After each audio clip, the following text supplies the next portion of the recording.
I spent $100 million on ads, and I'm going to tell you something most marketers won't tell you. Fashion marketing is completely different to everything else. So the frameworks you've learned, PAS, AIDA, Problem-Solution, they just don't work, not in fashion. And the reason they don't work is the same reason why most fashion brands get stuck at $50K a month and they can't understand why. So here's what we're going to do. I'm going to give you my entire playbook, everything I've learned scaling brands from $10K a month to $2 million a month, no fluff, no theory, just what actually works. Let's get into it. So here's the thing about fashion, nobody tells you. People don't buy clothes, they buy identity. When someone buys your clothes, they're not buying fabric, they're not buying stitching, they're not buying premium fabric. They're buying who they want to become when they wear it. Think about it, the last time you bought something you were really excited about, you didn't buy the thing, you bought the feeling, you bought the person you wanted to be when you wore that item. You bought it because you thought it represented you. And subconsciously you thought it would help people understand what you wanted to represent yourself as, or who you truly are. You bought that feeling that when you put it on and you looked in the mirror, your inside matched your outside. You bought the feeling of when your friend said, oh my God, where did you get that? That's what fashion sells. Not products, not features, not benefits. Identity. And if you don't understand this at a bone deep level, your ads are never going to scale because you're selling the wrong thing.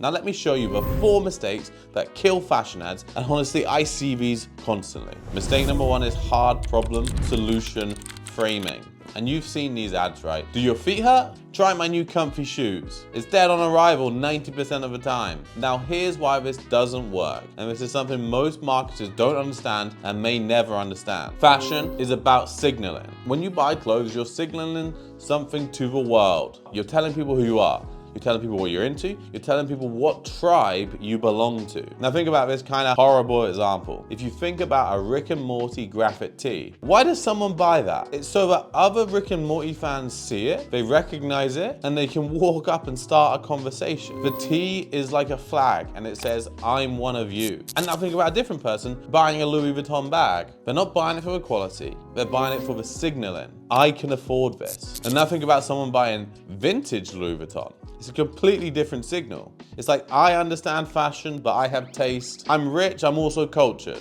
And now here's the thing though, and nobody talks about this. People don't understand this about themselves. And if you tell them this, they'll completely flat out deny it. They'll get defensive because no one wants to admit they buy clothes to signal status or to attract a mate or to fit into a group or get the promotion. But that's exactly what's happening every single time. So when you run your problem solution ad, do my feet hurt? You're not doing the right thing with most of fashion. But when you run fashion ads, you need to make sure you're not being explicit when you say these things. Everything has to say implicit. You're calling out something people don't want to acknowledge. Fashion works when it's unspoken. Everyone knows, no one says it. Your ad can't say, buy this to look rich, even though that's why they're buying. Your ad can't say, buy this to attract women, even though that's why they're buying. Your ad can't say, buy this to fit in, even though that's why they're buying. You have to show the transformation and let them connect the dots. Show someone wearing your jacket getting looked across the bar. Show someone in your dress and her friend saying, oh my God, where did you get that? Show the founder of a brand who's sharp, successful, and put together.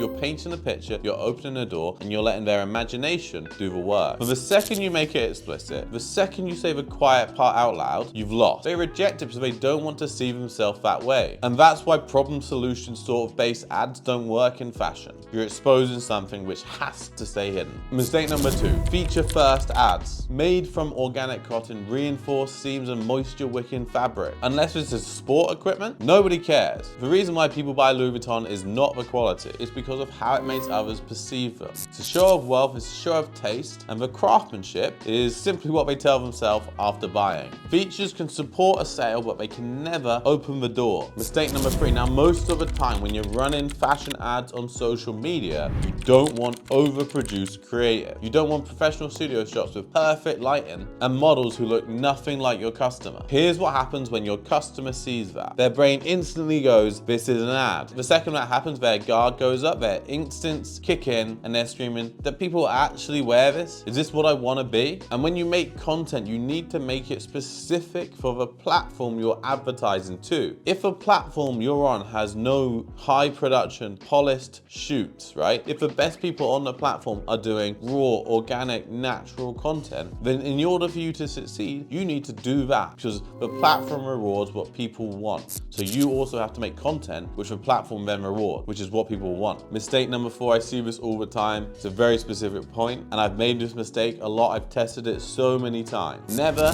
lead with sustainability, ethical production, eco-friendly materials, fashion that doesn't cost the earth. It almost never works as your primary hook, and here's why. No one actually cares. Everyone wants to talk about sustainability and things like that, but what they really care about is price. People buy Shein like crazy. And the people who actually care and aren't just virtue signaling, such a tiny market. It's way too small to scale. And actually, this brings up a good point, because if you asked people what were the key things when buying stuff, they would say sustainability, but their actions don't match their words. So this is key. When you're running surveys, you need to take those specific virtue signals with a pinch of salt. So make sure you're leading with identity, and then potentially sustainability can be an extra point in order to get them to finally convert. Okay, great. They're the 4 big mistakes when making fashion ads. In my next video, subscribe, and I'm gonna tell you how you can make fashion ads which crush. So subscribe, comment below, and I'll send it directly to you.